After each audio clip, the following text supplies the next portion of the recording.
Super Mayhem. Hello friends, Tim here again and welcome to another quick video game video type thing. Today we're going to explore some of the strangest cameos that Super Mario has made over the years. That's right, Mario does appear in non-Mario games, but for the purposes of this video, we will be looking at some of his minor cameos. So right off the bat we can cross off games like Sonic and Mario at the Olympic Games and instead focus on some of the more obscure and lesser known crossovers of our slightly round mustached plumber friend. According to Mr. Miyamoto, in the early days of gaming, we didn't have an approval system when using Mario images back then. This meant especially in earlier games, any developer could sneak in a Mario cameo, no matter how poorly drawn he was. So without further ado, let's go! Number 7. If you have a Nintendo DS and the game Kirby Superstar, you may already be aware of this little cameo. During the minigame Megaton Punch, you can see Mario, Luigi, Toad, and even Birdo make a brief cameo as spectators, egging on the action in the arena. Luigi in particular seems to be really enjoying himself though. Number 6. Continuing to ease into our list here, it seemed fitting to mention Metal Gear Solid: The Twin Snakes for the GameCube. If you head to the laboratory and explore around a little bit, not only will you find a GameCube itself on the desk, but if you keep hunting you will find this classic Easter egg. On top of one of the computers stands Mario and Yoshi. If you use your pistol and shoot Mario, a 1-up sound will fire and restore your health slightly, whereas if you shoot at Yoshi he will say his classic name. Number 5. One of the earliest and better known of the Mario cameos appears in Mike Tyson's Punch-Out! Sure, we are all aware that this is where Little Mac got his big break in the boxing scene, but have you ever stopped and taken a closer look at the referee? Here Mario counts out opponents and makes all of the rulings, all the while looking as snazzy as possible with his little white shirt, suspenders and bow tie. This game even makes a small attempt at some voice acting by adding in TKO. Pretty cool for the old NES days. Number 4. If you're a fan of the NES and puzzle games, you would have no doubt purchased Tetris for the NES. Not only did this version of the game sell 8 million copies, but it was also the cover story of Nintendo Power way back in their November/December 1989 edition.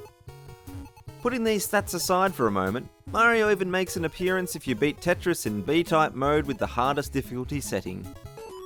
If you are skilled enough, you will get to see Mario and various other Nintendo characters dancing in celebration. Number 3. Pinball on the NES is another classic Mario crossover you may not know about. If we take a look at the cover of the game, it seems almost too obvious that this will be a somewhat plumber-related game, but once you actually start the game, Mario is nowhere to be seen. To find the Mario crossover section, you actually have to unlock a minigame style level by hitting the ball into the top right of the pinball machine. This unlocks the minigame, which is a bit like a brick-out game, but with Mario rescuing the princess. However, the damsel in distress this time is actually Pauline. Number 2. There are a number of different Mario crossovers in the Legend of Zelda series, so I won't have time to cover them all. Some crossovers vary from a subtle Bowser brooch on Malon at Lon Lon Ranch, to the obvious comparison between Talon and Ingo to Mario and Luigi in the Ocarina of Time. Most of you will already know about the Mario pictures you can see when you're in the Hyrule Castle courtyard too.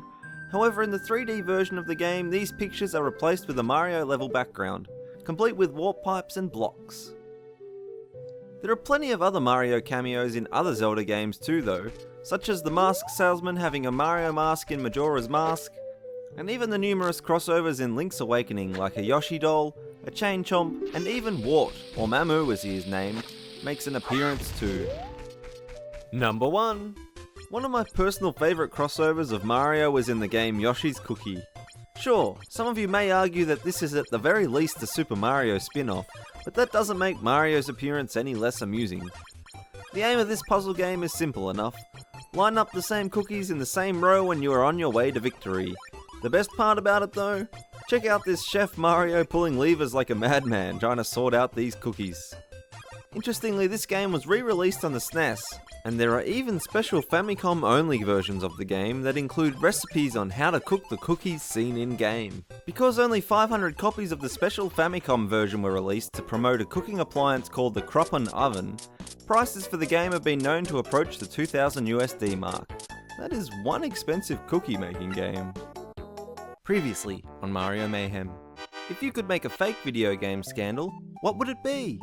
Thanks so much to all of you guys for your amazing fake video game scandal ideas. You keep making it tougher and tougher to pick the best ones, but here are a few honourable mentions for everyone to enjoy. And today the Luigi clap goes to Ness for this Pac-Man obesity scandal. It seems fitting as I hear Ness once ate so many power pellets that he PK thundered so badly he had to change his pants. So that's pretty good as well as this comment.